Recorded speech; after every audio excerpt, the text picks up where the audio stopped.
নমস্কার, বিটি নিউজে স্বাগত রয়েছে। আমি সোমশিখা। প্রথমে দেখে নিচ্ছি আজকের বিশেষ খবর। পৌষ সংক্রান্তি ঘিরে শিলচর শহর সহ গ্রামাঞ্চলের বাজার সরগরম, উপত্যকা জুড়ে মেরামেরির ধুম।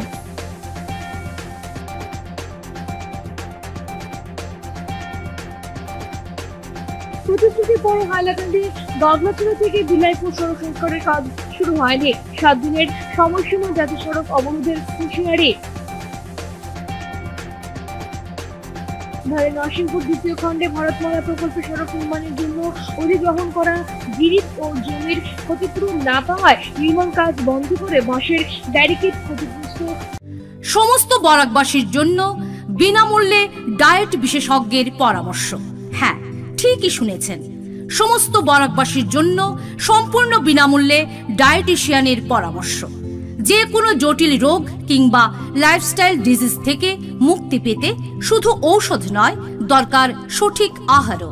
তাই মেডিকারা সমাজসেবা প্রকল্প নিয়ে এলো এক অনন্য উদ্যোগ, Barak valley diet awareness program, যেখানে সম্পূর্ণ বিনামূল্যে পাবেন একজন ডায়েটিশিয়ানের পরামর্শ।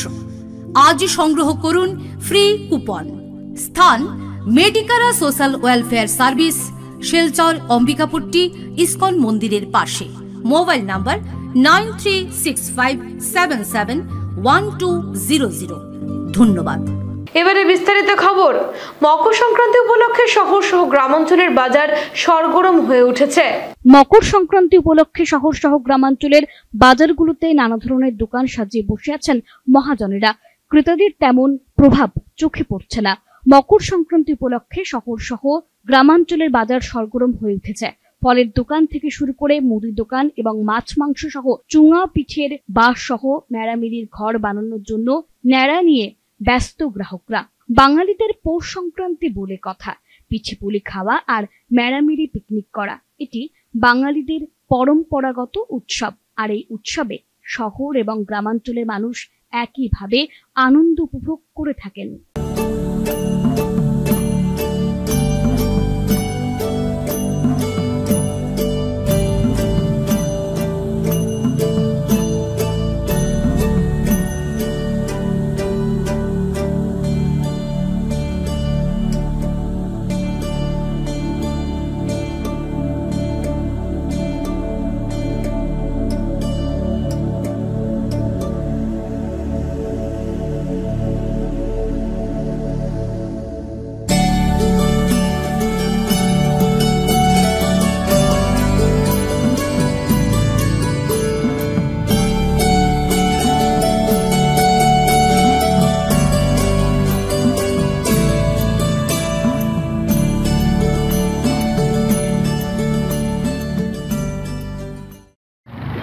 দাদা এটা কই থেকে আনছেন? এটা কই থেকে আনছেন? এগুলো শুনে থেকে এটা কত করে পিস বেশি দিয়া? হয়তো 10 টাকা পিস বেশি। কত আনলা? আনছিলাম 500 আনছিলাম। কতটা বিক্রি হয়েছে? এটা কত করে?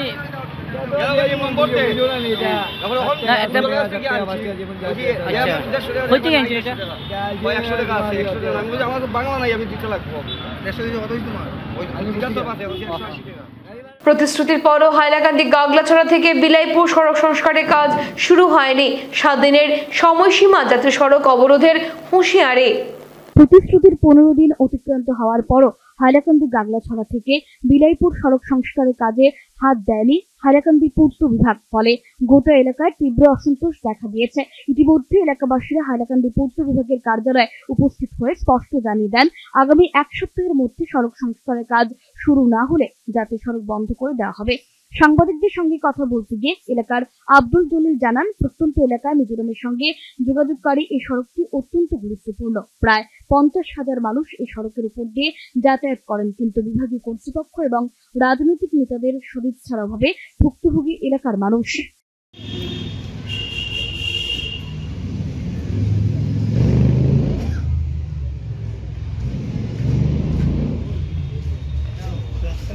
আপনারা ডিসি অফিসে আজকে আমরা এই আপনার 26 তারিখে আমরা একটা মেমোরেন্ডাম দিয়েছিলাম আপনার দলচড়া বিলাইপুর এই এটা রোডের ব্যাপার নিয়ে, পিডাব্লিউডি নিয়ে।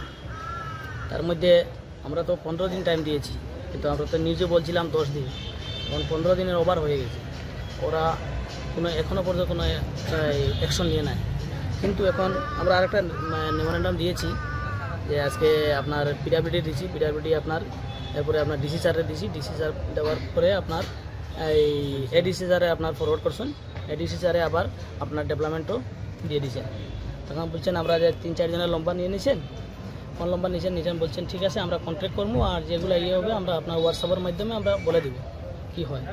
এখন আমরা দেখুন যদি তারপরে যদি আমরা আন্দোলন, আপনাদের কোন রোডের জন্য এই দাবি? এটা আপনার রোডটা হইলো আপনার মিজোরাম বর্ডার রোড। এটা হইলো কি আপনার অ্যাকচুয়ালি তো আপনার দেখেন আগে বলেছিলাম যে আপনার সময়ের ওই পয়সাটা স্যাংশন হয়েছিল আপনার সময়ের কোনো একটু এই বালিচড়া বিলাইপুর বাজার প্রায় 19,86,00,000 টাকা স্যাংশন হয়েছিল। কিন্তু তারপরে আরেকটা আপনার এই আপনার 20-21 একটা টেন্ডার হয়েছিল আপনার 3,86,00,000 টাকা। এটা কোথায় থেকে কোথাও? এটা হয়েছিল আপনার এই বিলাইপুর বাজার টু বালিচড়া বাজার। এখানে আপনার 1.5 বছর থেকে রাস্তাটা অনেক জঘন্য খারাপ আছে। এরপরে কাজ হয়েছিল, কাজ তো হয়েছিল, কিন্তু কাজ হওয়ার পরে মানে 3 মাস পরে আর কাজটা মানে এমন ইয়ে হয়েছে আপনার খারাপ হয়ে গেছে, নিম্নমানের কাজ করেছে। এরপরে আপনার এরা তো মেনটেনেন্স করে না, এইটা দিন কোনো রোডেও আপনার কন্ট্রাক্টরগুলো মেনটেনেন্স করে না, পিডাব্লিউডিও দেখে না। কেন দেখে না? যে তারা জানে যে লোকগুলো তো এমন কেউ মাতবে না, কিন্তু এটা তো জানে না যে আমরা জঙ্গলের মানুষ, জঙ্গলে আমরা শের থাকে, আমরা তো কোনোদিন এটা নিয়ে আমরা আন্দোলন করি না। কিন্তু এখন আমরা এই যে হাইলাকান্দি অনেক দল আছে, এরার সাথে না মিলে আমরা খালি জনসাধারণ নিয়ে আমরা আন্দোলন করব, আমরা কোনো পার্টি নিয়ে আন্দোলন নাই।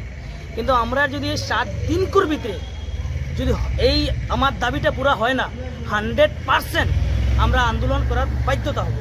বিভাগ যদি 7 দিনের ভিতরে কাম আরম্ভ না করে 100% আমরা আন্দোলন করব। জমি অধিগ্রহণের ক্ষতিপূরণ না পাওয়া নরসিংপুরে ভারতমালার কাজ বন্ধ করলেন ক্ষুব্ধ জনগণ। ভারতমালা প্রকল্পের রাস্তা নির্মাণের কাজ আটকাতে রাস্তায় বাঁশের ব্যারিকেড লাগালেন ভুক্তভোগী জনতা। ধলাই বিধানসভা এলাকার নরসিংপুর 2য় খণ্ডে ভারতমালা প্রকল্পের রাস্তা নির্মাণের জন্য অধিগ্রহণ করা জিরাত ও জমির ক্ষতিপূরণ না দেওয়ায় নির্মাণ কাজ বন্ধ করতে বাঁশের ব্যারিকেড লাগালেন ক্ষতিগ্রস্ত ভূমি মালিকরা। এ বিষয়ে সংবাদ মাধ্যমের সামনে কথা বলতে গিয়ে এলাকার ক্ষতিগ্রস্ত মানুষেরা জানান, যেসব মানুষের জমি অধিগ্রহণ করা হয়েছে তাদের আজ দেওয়া হবে, কাল দেওয়া হবে করে জমির ক্ষতিপূরণ থেকে বঞ্চিত করে রাখা হয়েছে। আর এদিকে কোনো ধরনের ক্ষতিপূরণ না দিয়ে নির্মাণ সংস্থা জন্ডু কনস্ট্রাকশন কাজ চালিয়ে যাচ্ছে। বিগত মাসে তারা প্রতিবাদ করলে তাদের আশ্বস্ত করা হয় যে জমির ক্ষতিপূরণ দেওয়া হবে, কিন্তু আজ পর্যন্ত দেওয়া হয়নি। ক্ষুব্ধ জনগণ অভিযোগ করেন, কিছু সংখ্যক পাটোয়ারিদের স্বার্থান্বেষী মনোভাবের জন্য হয়তো ক্ষতিপূরণের ফাইল ইচ্ছাকৃতভাবে আটকে রেখেছেন। এ নিয়ে জেলা প্রশাসনের দৃষ্টি আকর্ষণ করেন। যতদিন পর্যন্ত ক্ষতিপূরণ পাবেন না ততদিন পর্যন্ত কাজ করতে দেবেন না, এটি স্পষ্ট ভাষায় জানিয়ে দেন ভুক্তভোগী জনগণ। এই যে এরিয়া যেটা নরসিংপুর পার্ট 2 পড়েছে, এখানের মধ্যে অনেক জনের মানুষের এখানের মধ্যে জমি অধিগ্রহণ করা হয়েছে এবং নাম এসেছিল গেজেট নোটিফিকেশনের মধ্যে, আর এবং আমাদেরকে বলা হয়েছিল যে আপনারা কম্পেনসেশন পেয়ে যাবেন এটার পরিবর্তে। তারপরে তারা বললো যে এখানের মধ্যে ধান কাটার জন্য তাড়াতাড়ি 2 দিনের ভিতরে ধান কেটে নিন, কারণ আমরা এখানের মধ্যে রাস্তা বানাবো। তারপরে এখানে ধান টান সব কাটা হলো, কিন্তু তখনও টাকা আসেনি। আমাদের গ্রামের মুষ্টিমেয় 2 থেকে 4 জন মানুষের টাকা পেয়েছে, আর এই আশায় আমরা এতদিন থেকে ছিলাম যে আমরাও এটা টাকাটা পাবো। আমরা তো এখানের মধ্যে প্রায় অনেকজন আছি, হ্যাঁ, প্রায় না হলেও 15 থেকে 20 জন 25 জন হবে, 50-60 জনের মতো হবে। জমি দিয়েছেন? জমি তারা অধিগ্রহণ করেন। জমিটা কত আগে দিয়েছেন? জমিটা তো দেওয়ার প্রায় গেজেট নোটিফিকেশন মধ্যে নাম এসেছে প্রায় 1 বছর হয়ে যায়, ঠিক আছে। 23 অক্টোবর নাকি এটা ছিল 2023, তখন এসেছিল নাম। তো আমরা তো জানি আমরা জমিন দেবো, আমরা এই রাস্তার বিরুদ্ধেও না যে রাস্তা বনবে না, কারণ এখানে যদি রাস্তা বনে আমাদের এই এলাকাও অনেকটা উন্নতিশীল হবে, উন্নতির পথের দিকে অগ্রসর হবে। কিন্তু এখানের মধ্যে এই সব কিছু হওয়ার পরেও আমরা ভাবছি যে না, যা টাকা এসেছে না আসবে, এই প্রতিশ্রুতি দিয়ে প্রশাসনের তরফ থেকে অনেক এডিসি, তারপরে যারা এলএ ডিভিশনের যেসব স্টাফ আছে, পাটোয়ারি আছে, তারা এসেছেন এখানের মধ্যে। আমরা প্রথমে এখানের মধ্যে যখন টাকা পেয়েছিলাম না, তখন এখানের মধ্যে আমরা লাল ফ্ল্যাগ লাগিয়েছিলাম, এই জায়গার মধ্যে লাল ফ্ল্যাগ লাগিয়েছিলাম, এই আশা রেখে যে লাল ফ্ল্যাগ দেখে মেবি হতে পারে প্রশাসনের মানুষজন এসে আমাদের এই বর্তমান কন্ডিশনটা, দুঃখ দুর্দশাটা দেখে তারা আমাদের টাকাটা দিয়ে দেবে, যেটা আমরা যে অধিকার। কিন্তু তারা আসার পরে এখানের মধ্যে যখন লাল ফ্ল্যাগ দেখলো, তারা পুলিশ প্রশাসন সব নিয়ে আসলো, আমরাও সব এখানের মধ্যে জমায়েত হয়েছিলাম ওই দিন। তারপরে আমাদেরকে বলা হয়েছিল যে আপনারা লাল ফ্ল্যাগটা উঠিয়ে নিন, আপনারা টাকা পেয়ে যাবেন উইথিন 7 days। এভাবে 7-8 দিন 10 দিনের মধ্যে টাকা পেয়ে যাবেন। ইভেন এলএস স্টাফে তারা কি করে যে একটা সাদা কাগজ নিয়ে এসেছে, যাদের যাদের নাম গেজেট নোটিফিকেশনের মধ্যে এসেছে ওদের নামগুলা ওই কাগজের মধ্যে লিখে এলএস ডিভিশনের স্টাফ থেকে এই প্রতিশ্রুতি দেওয়া হয়েছে যে আগামীকালকে টাকাটা ডিসবার্স হয়ে যাবে আপনাদের সবের অ্যাকাউন্টে। কিন্তু তারপরেও এই টাকাটা আমরা পাননি। কিন্তু আমরা তাদের কথা শুনে এই আশা রেখে আমরা লাল ফ্ল্যাগ উঠিয়ে নিয়েছিলাম। কিন্তু তারপরেও আজকে দীর্ঘদিন এত কয়েকদিন হয়ে গেল, 1 মাসের মতো হয়ে যাচ্ছে, কিন্তু কোনো ধরনের কোনো টাকা এখন পর্যন্ত আসেনি। আজকে বাধ্য হয়ে আমরা সব জনসাধারণে এটা সিদ্ধান্ত নিয়েছি, আমরা এখানের মধ্যে এই বাসটা বেঁধেছি। এটা বাঁধার উদ্দেশ্য এটা না যে আমরা এখানে উন্নতিশীল প্রকল্পশীল এই কাজটা বন্ধ করার জন্য, ভারতমালার বিরুদ্ধে না, একদম না। আমাদের এখানের মধ্যে এইসব জমিন আমাদের দাদুর দিন থেকে ধরে আমাদের এই জমিগুলা, এই জমির উপর দিয়ে যে রাস্তা গিয়েছে এটার বিরুদ্ধে না, কিন্তু এই রাস্তার পরিবর্তে যে আমরা যে রাশি পাওয়ার কথা এই রাশিটা এখন পর্যন্ত পেয়েছি না। এখানের মধ্যে আপনারা দেখতে পাবেন রাস্তার যে কাজ যেটা প্রায় 50 to 60% হয়ে গিয়েছে কাজ, এখন পর্যন্ত আমরা কম্পেনসেশন পাননি। উধারবন্দ বিবেকানন্দ পাঠ মন্দিরের 3 দিন ব্যাপী অনুষ্ঠান মালা সম্পূর্ণ হয়েছে। স্বামী বিবেকানন্দের জন্মদিন উপলক্ষে বিভিন্ন অনুষ্ঠানের আয়োজন। উধারবন্দ বিবেকানন্দ পাঠ মন্দিরের 3 দিন ব্যাপী অনুষ্ঠানমালা সম্পন্ন হয়েছে। স্বামী বিবেকানন্দের 163তম জন্মজয়ন্তী বিভিন্ন কার্যসূচির মাধ্যমে পালন করে বিবেকানন্দ পাঠ মন্দির। উধারবন্দের অগ্রণী সামাজিক সংগঠন বিবেকানন্দ পাঠ মন্দিরে রবিবার সকাল 6:33 শঙ্খধ্বনি ও বৈদিক শান্তিপাঠের পর স্বামীজির প্রতিকৃতিতে পুষ্পার্ঘ্য অর্পণ করেন পাঠ মন্দিরের কর্মকর্তারা। সকাল 8টায় উধারবন্দ লোকনাথ মন্দিরের সামনে থেকে বের হয় বর্ণাঢ্য শোভাযাত্রা। উধারবন্দ কান্দিগ্রাম ভাগাড়পাড় রামকৃষ্ণ মন্দির হয়ে উত্তরপাড়া হাসপাতাল রোড অডিটোরিয়ামে পৌঁছে শেষ হয়। এই শোভাযাত্রা নূপুর নৃত্য কেন্দ্র, সাংস্কৃতিক সামাজিক সংস্থা, নটরাজ নৃত্য ও অন্যান্য স্কুলের ছাত্রছাত্রীরা অংশ নেন। এরপর শুরু হয় বিবেকানন্দ পাঠ মন্দিরের দয়াপুর স্কুলের শিল্পীদের দ্বারা সাংস্কৃতিক অনুষ্ঠান। সকাল 11টা থেকে শুরু হয় কুইজ প্রতিযোগিতা। এতে উধারবন্দের বিভিন্ন স্কুলের পড়ুয়ারা অংশগ্রহণ করেন।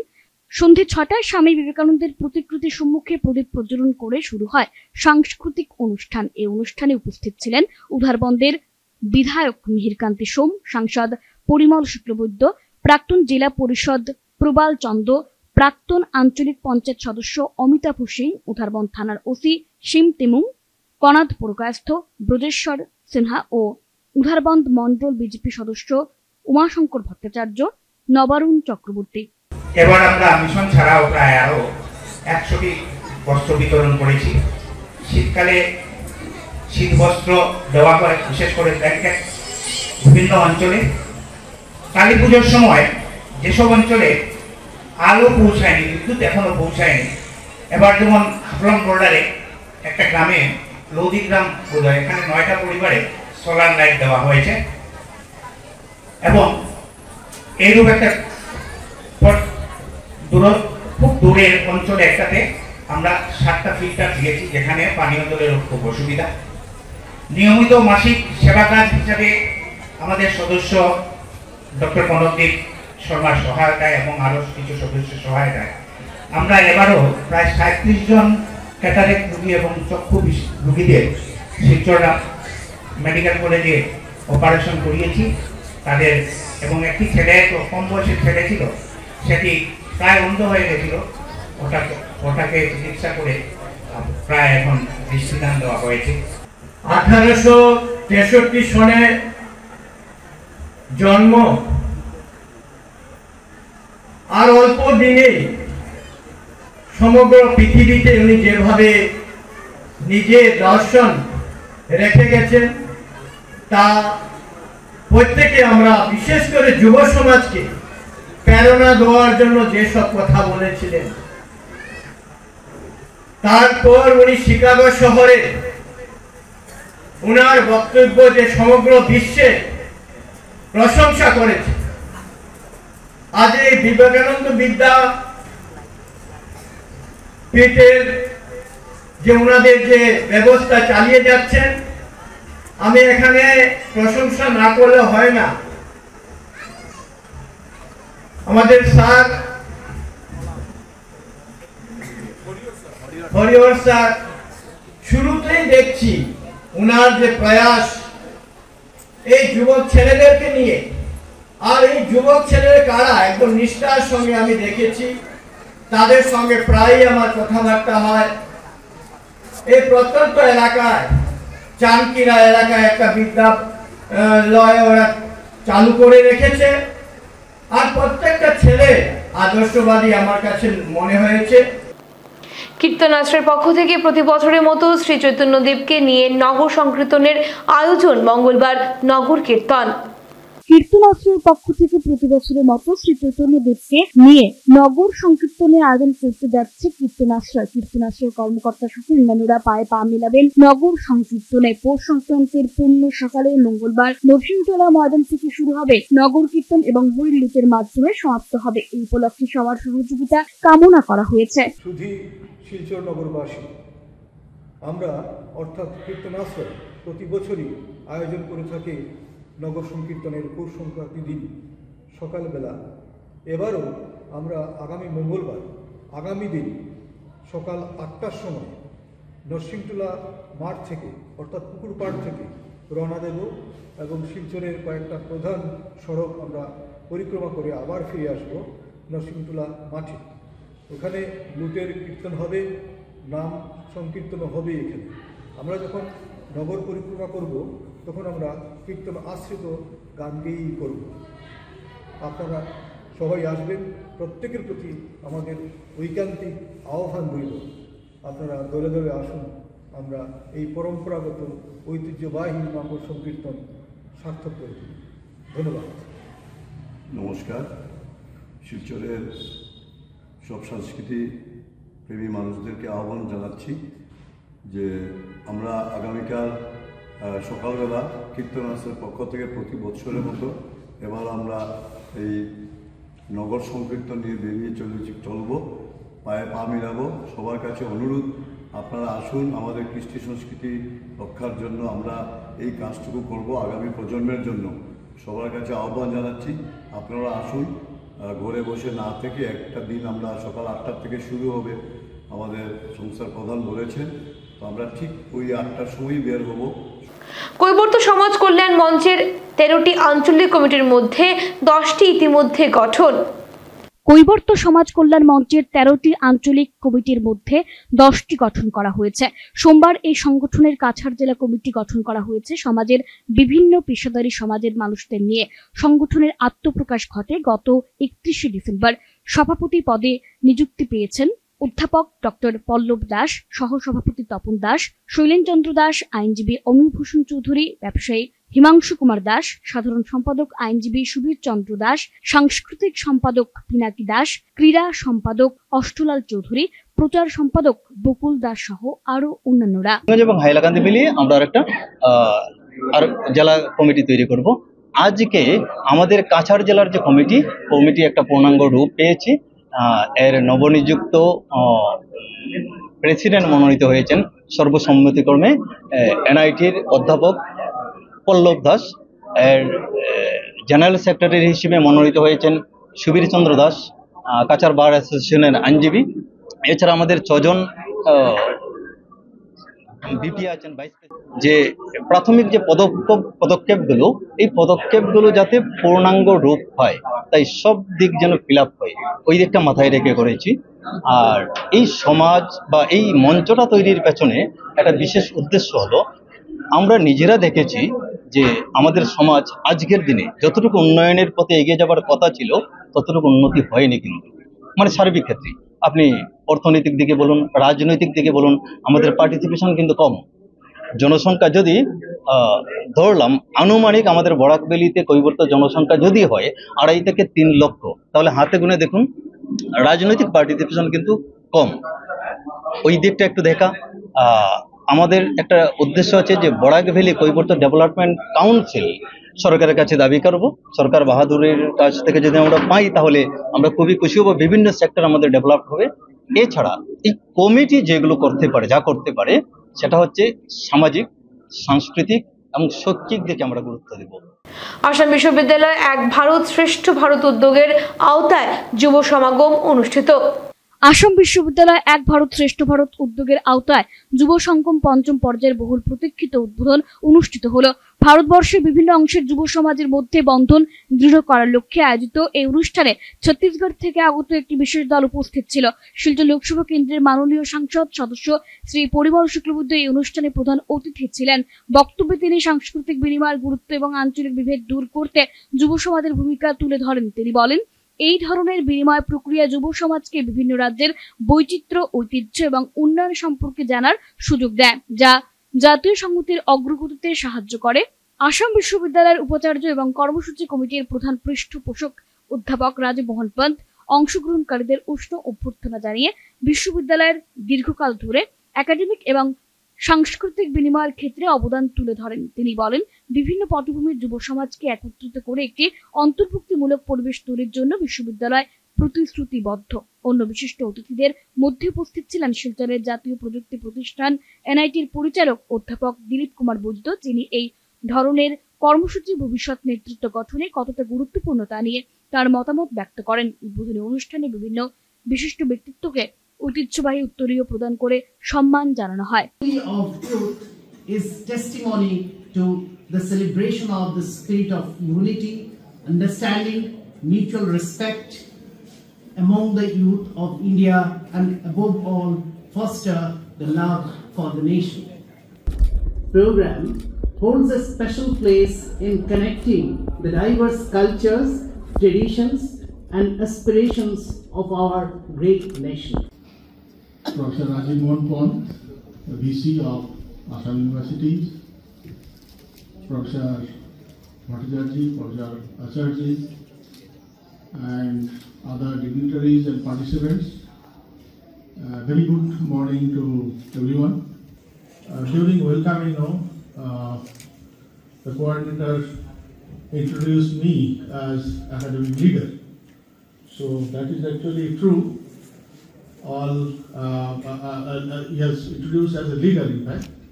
And it is true that all VCs, directors, they are all known to be academic leaders. And this, if you consider me a leader, then actually I have gone through some training also. बहुत बहुत स्वागत आज के कार्यक्रम में और आभार भी कि आप इसमें सम्मिलित होने का आपने हमें हमारा इनविटेशन को स्वीकारा। इस युवा संगम में 5 पीज हैं, उसमें एक पी है प्रौद्योगिकी, और उस प्रौद्योगिकी के बहुत ही एमिनेंट पर्सनालिटी हमारे एनआईटी के डायरेक्टर, मेरे बहुत अच्छे मित्र प्रोफेसर वैद्य जी, आप भी आज हमारे बीच में हैं। प्रोफेसर भट्टाचार्य जी साहब बहुत दिन रात मेहनत करके आज का ये जो कार्यक्रम हुआ, ये संभव हुआ, उनकी पूरी टीम ने बहुत अच्छा काम किया। आपका भी मैं स्वागत करता हूँ।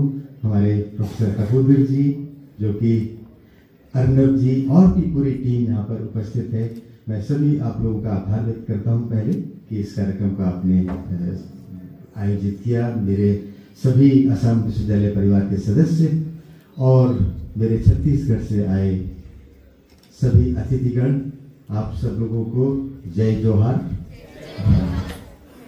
आपको बड़ी लंबी जर्नी करनी पड़ी छत्तीसगढ़ से यहाँ तक आने के लिए, काफी थकान भरी होगी, पर वो थकान आपके चेहरों पे दिख नहीं रही है। आप लोग जैसा कि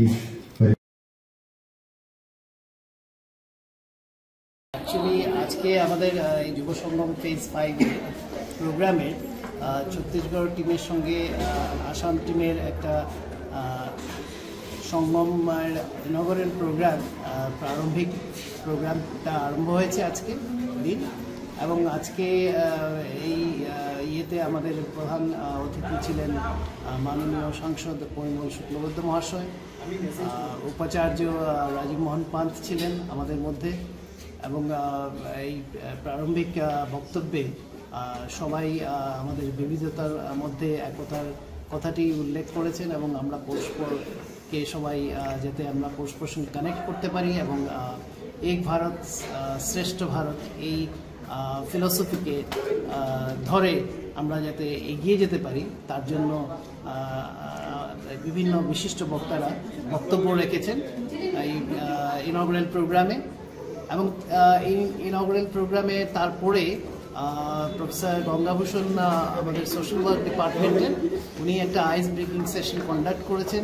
সেখানে উনি বিভিন্ন কথা বলেছেন, যেখানে এথিক্সের কথা ছিল, যেখানে যুব সমাজের যুবকদের কিভাবে এগিয়ে যেতে হয় ভাবনাকে অবলম্বন করে, সেইগুলো বিষয়ে উল্লেখ করেছে। এবং আমার মনে হয় ছত্তিশগড় থেকে যারা ডেলিগেটসরা এসছেন, আমাদেরও বিভিন্ন ছাত্রছাত্রীরা যারা এখানে উপস্থিত ছিল, তারাও বিভিন্নভাবে ওনার এই আইস ব্রেকিং সেশন থেকে উপকৃত হয়েছে। 18 জানুয়ারি ঐতিহ্যবাহী বাঘপুরের উরুচ অনুষ্ঠিত হবে। বরাক উপত্যকার ঐতিহ্যবাহী বাঘপুরের উরুস আগামী 18 জানুয়ারি শনিবার অনুষ্ঠিত হবে। ঐতিহ্যবাহী এই ধর্মীয় কর্মসূচিকে ঘিরে পক্ষকাল ধরে জোর প্রস্তুতি চলছে।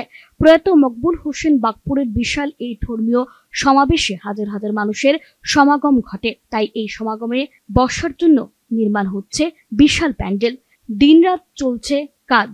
সোমবার সংবাদ মাধ্যমের সামনে উরুসের প্রস্তুতি ও কর্মসূচি নিয়ে সংবাদ মাধ্যমের সামনে বিস্তারিত তুলে ধরেন মাওলানা সাবির হোসেন চৌধুরী। তিনি জানান, শনিবার আসরের নামাজের পর কোরআন খতমের মাধ্যমে অনুষ্ঠানের সূচনা হবে। এরপর পর্যায়ক্রমে রয়েছে রাতভর অনুষ্ঠান। রবিবার ভোরে বিশ্ব শান্তি কামনায় দোয়া ও শিরনি বিতরণের মাধ্যমে অনুষ্ঠানের সমাপ্তি হবে। সাংবাদিক সম্মেলনে অন্যান্যদের মধ্যে উপস্থিত ছিলেন মাওলানা আফজল হোসেন লস্কর, মাওলানা ইসমেজুল হক লস্কর, ইবজাজুর রহমান চৌধুরী প্রমুখ। প্রায় 62 বছর পূর্বে উনি এই জগৎ ত্যাগ করেছেন। তখন থেকে নিয়ে এখন পর্যন্ত আমরা প্রত্যেক বছর ওনার ইসালে সওয়াবের মেহফিলের আয়োজন করে থাকি। এখানে অনেক উলামায়ে কেরাম, সুফিয়ানে জামগণ উপস্থিত থাকেন। তাই আমরা সবাইকে বাঘপুরি সাহেব বর্তমান সুফি জমিলুন নবী চৌধুরী এবং বাঘপুরে উরুস কমিটির পক্ষ থেকে আমরা সবাইকে আমরা দাওয়াত দিচ্ছি, আপনারা যেন এখানে উপস্থিত থাকেন এবং দুনিয়া ও আখিরাতের সওয়াব হাসিল করেন এবং উলামায়ে কেরামদের তকরির ও নসিহত যাতে গ্রহণ করেন, যাতে শিক্ষা নেন এবং ওলি আল্লাহদের দোয়া যাতে নেন। তাই আমরা সবাইকে আরজ করছি এখানে উপস্থিত হওয়ার জন্য। এই মেহফিল ইনশাআল্লাহ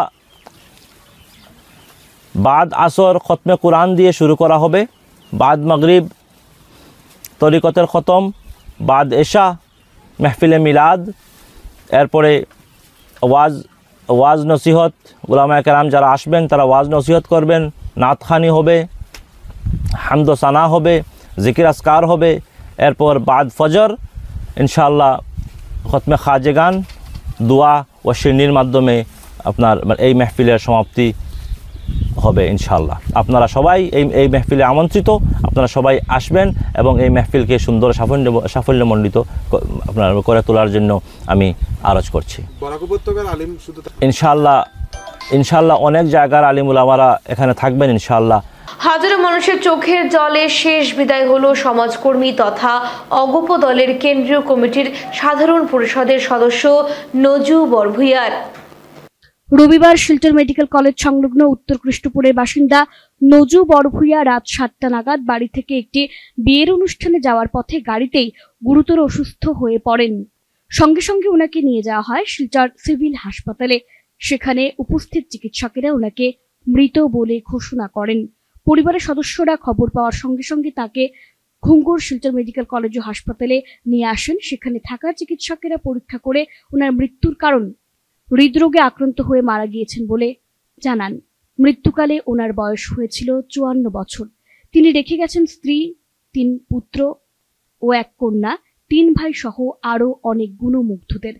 পরের দিন সকাল থেকে প্রয়াত নজু বরভুইয়ার মরদেহ দেখতে হাজারো মানুষের উপচে পড়া ভিড় পরিলক্ষিত হয় এবং দুপুর 1:30 হাজারো মানুষের চোখের জলের মধ্য দিয়ে শেষ বিদায় তথা জানাজার নামাজ আদায় করা হয়। এদিন জানাজার নামাজের সময় উপস্থিত ছিলেন আসাম বিধানসভার প্রাক্তন উপাধ্যক্ষ আমিনুল হক লস্কর, হাইলাকান্দির প্রাক্তন বিধায়ক আনোয়ার হোসেন লস্কর, দৈনিক সাময়িক প্রসঙ্গ পত্রিকার সম্পাদক তৈমুর রাজা চৌধুরী সহ অগপ দলের কেন্দ্রীয় কমিটির সাধারণ সম্পাদক তথা বরাক উপত্যকার দলীয় পর্যবেক্ষক KH বিমলেন্দু সিংহ, কেন্দ্রীয় কমিটির সম্পাদক সুজিত কুমার দেব, আসাম যুব পরিষদের কেন্দ্রীয় সম্পাদক নেকবুব হোসেন লস্কর, সংখ্যালঘু পরিষদের সম্পাদক আয়েশা সুলতানা চৌধুরী, সাংগঠনিক সম্পাদক আব্দুল কাইয়ুম মজুমদার, সংখ্যালঘু পরিষদের জেলা সভাপতি হায়দার হোসেন লস্কর, সোনাই বিধান পরিষদের সভাপতি শাহাবুদ্দিন মজুমদার, যুব পরিষদের জেলা সম্পাদক বাপ্পা কুমার দাস সহ আরও অন্যান্যরা। এদিন উপস্থিত অগপ দলের কাছাড় জেলা সভাপতি কবির আহমেদ বড়ভূঁইয়া বলেন, প্রয়াত নজু বড়ভূঁইয়া ছিলেন একজন উদার মনের ব্যক্তি। তিনি ব্যক্তিগত জীবনে একজন ব্যবসায়ী হলেও সক্রিয়ভাবে সমাজসেবার সঙ্গে যুক্ত ছিলেন। সেই সুবাদে সোনাই বিধানসভার প্রাক্তন বিধায়ক মরহুম আনোয়ার হোসেন লস্করের একদা ঘনিষ্ঠ প্রতিনিধি হিসেবে সোনাইবাসীর কাছে সুপরিচিত ছিলেন তিনি। মুরব্বী মানুষ আছেন, দোয়া মানে দুঃখ পাইতরা এর লাগিন নজুবাইল লাগিন সবাই দোয়া করতাম, মুখ কথা হয়ে আমি শেষ করলাম। কাউন্সিল মেম্বার আছে আসাম গণপরিষদের, আজকে আমরা সব দুঃখিত যে উনার মতো উদার মনের মানুষ আমরা দেশ থেকে তাই বিদায় লইছ। আর আমরা সবে তার লাগিয়া তার পরিবারের লাগিয়া আল্লাহ তানে জান্নাতুল ফিরদৌস নসিব ফরমাইতে তার পরিবারের লাগিয়া আমরা সবাই দোয়া করতাম। আর তাই খুব বেশি মানে উদার মনের মানুষ আসলাম। আসসালামু আলাইকুম। বদরপুরের মালুয়ার হকি ফাইভস প্রতিযোগিতার আয়োজন করল সামাজিক ক্রীড়া ও সাংস্কৃতিক সংগঠন খোঁজ। বদরপুর মালুয়া এলাকার আঙ্গং মাঠে হকি ফাইভসের আয়োজন করল সামাজিক ক্রীড়া ও সাংস্কৃতিক সংগঠন খোঁজ। প্রয়াত ক্ষিতীশ কুমার চক্রবর্তী ও স্নেহলতা চক্রবর্তীর স্মৃতিতে অনুষ্ঠিত এদিনের প্রতিযোগিতায় ব্রাইট ফিউচার ইনস্টিটিউট চ্যাম্পিয়নের খেতাব অর্জন করে। প্রতিযোগিতার ফাইনাল ম্যাচে তারা সেন্ট অ্যান্টনি স্কুলকে 1-0 গোলে পরাজিত করে। প্রতিযোগিতার সেমিফাইনালে শাহ বদরুদ্দিন উচ্চতর মাধ্যমিক বিদ্যালয়কে 3-1 গোলে পরাজিত করে ফাইনালের ছাড়পত্র পায় সেন্ট অ্যান্টনি স্কুল। এদিন সকালে প্রতিযোগিতার উদ্বোধন করেন শ্রীভূমি হকি অ্যাসোসিয়েশনের সচিব এমাদ উদ্দিন। প্রতিযোগিতা শেষে বিজয়ী ও রানার্স আপ দলকে ট্রফি তুলে দেন সংগঠন খোঁজের কর্মকর্তারা। 5-a-side হকি প্রতিযোগিতার আয়োজন করেছিলাম করিমগঞ্জ হকি অ্যাসোসিয়েশনের সাথে মিলিত হয়ে। সেখানে 60টা দলই অংশগ্রহণ করেছিল। এই 60টা দল অংশগ্রহণ করাতেই আমরা হকির মান উন্নতির কথা ভাবছি, যে হকিকে কীভাবে উন্নত করা যায়। আমরা শিলচর, করিমগঞ্জ, হাইলাকান্দি 3 জেলার এই হকি খেলোয়াড়রা এখন প্রচুর পরিমাণে হকি খেলোয়াড়রা আসছেন হকি খেলতে। আমরা হকিকে আরও উন্নতি করার জন্য খোঁজের পক্ষ থেকে আমরা প্রয়াস চালিয়ে যাব। খোঁজের কাজের শেষ নাই। হয়তো আগামী 23 জানুয়ারি নেতাজির জন্মদিনের দিন সোনাইয়ে ভলিবল খেলা হবে। তো খোঁজে সারা বছরই কিছু না কিছু কাজ করে যাচ্ছে। আজকে আপনাদের মধ্যে এসছেন আমাদের খোঁজের সম্পাদক সজল লস্কর এবং খোঁজের যে সভাপতি, উনি আসতে পারেন নাই। আপনারা ওনার নাম জানেন, ডাক্তার মাসুম। উনি একজন শিশু চিকিৎসক এবং সমাজের সবার দুস্থ লোকের সহযোগিতা সাহায্য করার জন্য উনি এগিয়ে আসে। তাই আপনাদের কাছে এসে খোঁজের মারফত আমি কম্বল বিতরণ করে আমি আমার প্রয়াত স্ত্রী শ্রীমতী সুপর্ণা হরে আপনার চিরশান্তি কামনা করছি। ঈশ্বর। শেষ করার আগে বিশেষ বিশেষ খবর আরো একবার। পৌষ সংক্রান্তি ঘিরে শিলচর শহর সহ গ্রামাঞ্চলের বাজার সরগরম, উপত্যকা জুড়ে মেরামেরির ধুম।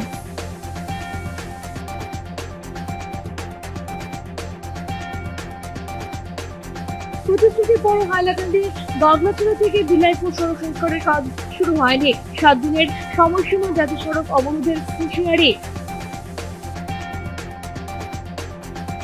নরসিংপুর দ্বিতীয় খণ্ডে ভারতমালা প্রকল্পে সড়ক নির্মাণের জন্য অধিগ্রহণ করা গিরিজ ও জমির ক্ষতিপূরণ না পাওয়ায় নির্মাণ কাজ বন্ধ করে বাঁশের ব্যারিকেড ক্ষতিগ্রস্ত। এখনকার মতো বিটি নিউজ এ পর্যন্তই। ধন্যবাদ।